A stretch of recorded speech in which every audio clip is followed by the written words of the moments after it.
اللہ اللہ اللہ اللہ اللہ۔ اعوذ باللہ من الشیطان الرجیم، بسم اللہ الرحمن الرحیم۔ خواتین و حضرات، السلام علیکم ورحمۃ اللہ وبرکاتہ ومغفرتہ۔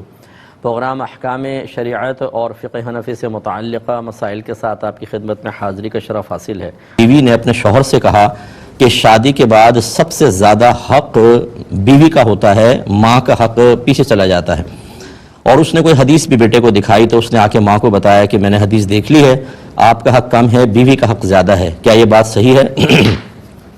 جی بالکل غلط ہے، اور کوئی جھوٹی قسم کی حدیث اپنے پاس سے بنا کر دکھائی ہوگی۔ ماں کا حق کبھی کم نہیں ہوتا۔ پہلی بات یہ کہ ان دونوں میں تقابل نہیں ہے، ماں اور باپ کے حق میں تو ہے۔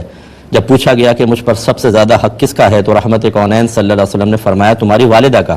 عرض کی اس کے بعد؟ فرمایا تمہاری والدہ کا۔ عرض کی اس کے بعد؟ فرمایا تمہاری والدہ کا۔ عرض کی اس کے بعد؟ فرمایا تمہارے والد کا۔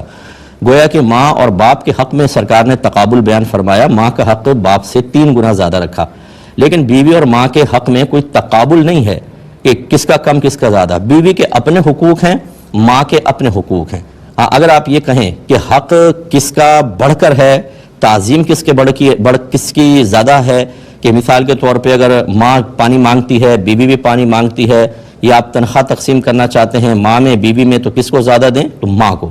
ماں کا حق یقیناً اس لحاظ سے بیوی کے حق سے بہت زیادہ ہے۔ بیوی کا حق کہاں بیان ہوا ہے؟ قرآن میں ذرا بیان کریں اس طرح کا جیسے ماں کا حق بیان ہوا ہے۔ اس لیے یہ ایک تو حدیث ہوگی نہیں، اپنے پاس سے نتائج مرتب کر کے بیان کیے، اور جب ساس صاحبہ نے یہ پوچھا، یہ ماں نے بیٹے سے پوچھا وہ حدیث کہاں ہے، تو اس نے ٹال مٹول کر دیا، میں نے دیکھی ہے دکھائی نہیں۔ تو اچھی طرح یاد رکھیں، بیوی دوسری مل سکتی ہے، ماں دوسری نہیں مل سکتی۔ اور جس نے بیوی کے فیور میں اپنی ماں سے بدتمیزی کی، ان کے حق کی ادائیگی میں کوتاہی کی، اس طرح کی بے سروپا اور بیہودہ باتیں کہہ کر ماں کی دل آزاری کا مرتکب ہوا، وہ سمجھ لیجئے کہ میدان محشر میں تو بہت دور کی بات، دنیا میں ہی اس کا برا بدلہ دیکھے گا۔ اس لیے اللہ تعالیٰ کی بارگاہ میں توبہ کرنا، اپنی والدہ کو راضی رکھنا، اور بیوی کو سمجھانا کہ مجھے اپنے آپ کو ماں کے مقابلے میں ہرگز نہ لاؤ، ان کا مقام و مرتبہ تم سے زیادہ ہے۔ حقوق تمہارے اپنے ہیں، ان کے اپنے ہیں، لیکن ان کا مقام و مرتبہ یقیناً تم سے زیادہ ہے، لہٰذا یہ تقابل والی باتیں نہ کرو، یہ سمجھانا بہت ضروری ہے، ورنہ بیوی بھی خدا نخواستہ بیٹے کو ماں سے اینٹی کر کے جہنم میں جائے گی۔ اور جتنی ہماری بچیاں مجھے سن رہی ہیں ناراض مت ہوا کریں، لیکن جو لڑکیاں اپنے شوہر کو ان کی والدہ سے یعنی ساتھ سے بدزن کر رہی ہوتی ہیں تاکہ شوہر میرا بن کر رہے اور ساس کا دباؤ مجھ پر کم ہو جائے، یہ تیار رہیے گا، کل آپ کا بیٹا پھر یہی طرز عمل اختیار کرے گا کہ آپ کی بہو آپ سے اس کو متنفر کر رہی ہوگی۔ مکافات عمل ہم نے اپنی آنکھوں سے دیکھا ہے، پھر اس وقت پچھتانے کا کوئی فائدہ نہیں ہوگا۔ اچھا طرز عمل اختیار کریں تو آگے اچھے طرز عمل کی امید رکھیں۔ تیسرا یہ کہ انہوں نے کہا کہ کویسچن کیا تھا کہ جب کوئی انتقال کر جاتا ہے تو اس کو جو عام پہننے والے کپڑے اور دیگر استعمالی چیزیں ہیں، ان کا کیا حکم ہوتا ہے؟ دیکھیں یہ بھی طریقے میں اور مال وراثت میں شامل ہوتی ہیں۔ ہمیشہ یاد رکھیں کہ جس چیز کی کوئی قیمت ہے وہ مال وراثت ہے، لیکن ہمارے یہاں عمومی طور پر ایسا ہوتا ہے کہ جو میت کے کپڑے ہوتے ہیں اس کو یوز نہیں کیا جاتا اور اس کو صدقہ کر دیتے ہیں، اور سارے ورثاء اس پر راضی ہوتے ہیں۔ اس طرح اور دیگر استعمال کی معمولی چیزوں کو صدقہ کر دیا جاتا ہے، تو اس میں صدقہ کرنے میں کوئی حرج نہیں، جبکہ سارے ورثاء اس پر راضی ہوں۔ اگر کوئی کہتا ہے کہ جس سے والدہ ہیں یا والد ہیں ان کی کوئی چیز میں نشانی کے طور پر رکھنا چاہتا ہوں، دیگر ورثاء راضی ہیں تو اس پہ صلح کر لیں، اس کو وہ چیز دے سکتے ہیں، اس میں کوئی حرج بھی نہیں ہے۔ ایک کل دے سکتے ہیں۔ اگر آپ کوئی غریب ہیں، ہم عیدی دیتے ہیں، یہ زکوٰۃ کے پیسوں سے دی جا سکتی ہے؟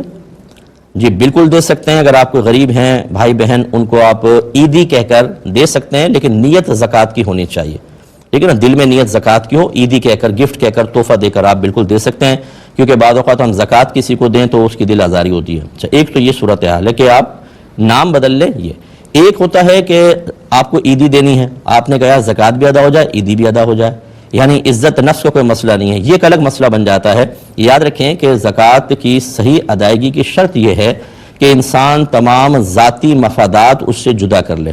چنانچہ اگر آپ نے ماسی کو تنخواہ کے طور پر یہ عیدی یعنی زکوٰۃ کا پیسہ دے دیا اور نیت یہ کہ زکوٰۃ بھی ادا ہو گئی، سیلری بھی ہو گئی، نہیں ہوگی، اس میں اخلاص شرط ہوتا ہے۔ تو اب ایک صورتحال یہ ہے کہ وہ عزت نفس کے مجروح کا مسئلہ نہیں ہے، آپ نے کہا عیدی بھی نپٹ جائے گی، زکوٰۃ بھی ادا ہو جائے گی، یہ ٹھیک نہیں ہوتا، عیدی علیحدہ دیں، زکوٰۃ علیحدہ دیں۔